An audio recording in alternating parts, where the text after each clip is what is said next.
রাজধানীর আগারগাঁওয়ে বাংলাদেশ চীন মৈত্রী সম্মেলন কেন্দ্রে 12তম জাতীয় এসএমই পণ্য মেলার আয়োজন করা হয়েছে। উদ্বোধনী দিনের সকালবেলার খবর জানাতে যুক্ত হচ্ছেন রিপোর্টার সাদিক হাসান ইমাম। সরাসরি যাচ্ছি তার কাছে।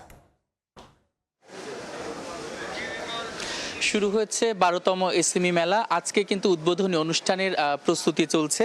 তো এখানে ক্ষুদ্র ও মাঝারি শিল্প প্রতিষ্ঠান প্রায় 350টির মধ্যে রয়েছে এবং বলে রাখি এই এসএমই কিন্তু আমাদের জিডিপিতে 30% বেশি অবদান রাখে। এবারের মেলায় 350টি স্টলের মধ্যে পোশাক শিল্পের সর্বোচ্চ 74টি স্টল রয়েছে, হস্ত ও কারুশিল্পের 54টি স্টল রয়েছে, পাদুকা ও চামড়া পণ্য খাতের স্টলগুলোতে আমরা এখন আছি, সেটার প্রায় 40টা স্টল কিন্তু এখানে বসেছে। পাটজাত পণ্যের 35টি রয়েছে, কৃষি ও খাদ্যপণ্য প্রক্রিয়াজাতের পণ্যের 28টি রয়েছে এবং দেখা যায় লাইট ইঞ্জিনিয়ারিং এর এবং জুয়েলারি, তারপরে তথ্য প্রযুক্তি, সেবা খাত, ভেষজ শিল্পের আছে, প্লাস্টিক্সের আছে, ইলেকট্রিক্যাল অ্যান্ড ইলেকট্রনিক্স, ফার্নিচার খাতে রয়েছে এবং অন্যান্য খাতের সব মিলিয়ে 350টি যেমনটি বলছিলাম স্টল কিন্তু এখানে রয়েছে।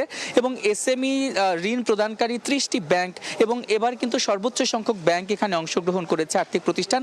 যারা যেসব উদ্যোক্তারা এসব এসএমই ঋণ নিবে তারা কিন্তু বিশেষ প্রয়োজনে একদম স্পষ্ট তথ্য সেখান থেকে পাচ্ছে এবং তাদের যদি সমঝোতা হয় তাহলে কিন্তু তারা ঋণের সেবাটিও এখান থেকে পাবেন।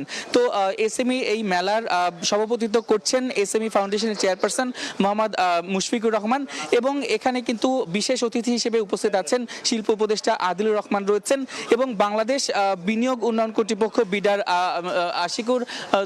আশিক চৌধুরী কিন্তু এই মেলায় রয়েছেন। তো এখন পর্যন্ত দেখতে পাচ্ছি মেলার কিন্তু আজকে উদ্বোধনী দিন, 7 দিন ব্যাপী চলবে, 14 তারিখ পর্যন্ত।